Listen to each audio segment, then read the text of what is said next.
गवई धीरेंद्र कृष्ण महाराजांच्या पाया पडायला गेले होते याचा मला प्रचंड शॉक बसला.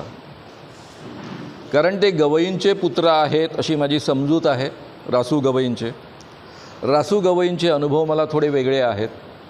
रासू गवई सगळ्यांना सोबत घेऊन चालायचं म्हणून ते करायचे, पण विक्तूबाबाचा सत्कार दीक्षाभूमीवर आयोजित केलेला होता आणि त्यावेळेस मी झेंडा उचलला आणि सगळ्या माझ्या दलित पत्रकार मित्रांना सोबत घेऊन झेंडा उचलला. त्यामध्ये जगन मंजारी होते, सिद्धार्थ सोनटक्के नावाचे पत्रकार होते आणि आम्ही जाहीर आवाहन केलं की तुम्ही जर विक्तूबाबाचा सत्कार बाबासाहेब आंबेडकरांच्या दीक्षाभूमीवर केला तर आम्ही तुमच्या विरुद्ध आंदोलन करू. त्यावेळेस त्यांनी तो इमिजिएट रद्द केला. त्यांनी प्रतिष्ठेचा मुद्दा केला नाही. हाही माझा एका बाजूनं अनुभव आहे. तर त्यांचे चिरंजीव जे स्वतः म्हणतात मी आंबेडकरी विचारांचा आहे, आंबेडकरांच्या विचारांचं मी दूध प्यालेलो आहे, तो माणूस जर धीरेंद्र कृष्ण महाराजांच्या पायावर डोकं ठेवत असेल आणि आशीर्वाद घेत असेल, CGI राहिलेला माणूस, तर माझं एवढंच म्हणणं आहे की तुम्ही यापुढे कधीही आंबेडकरांचं नाव घ्यायचं नाही.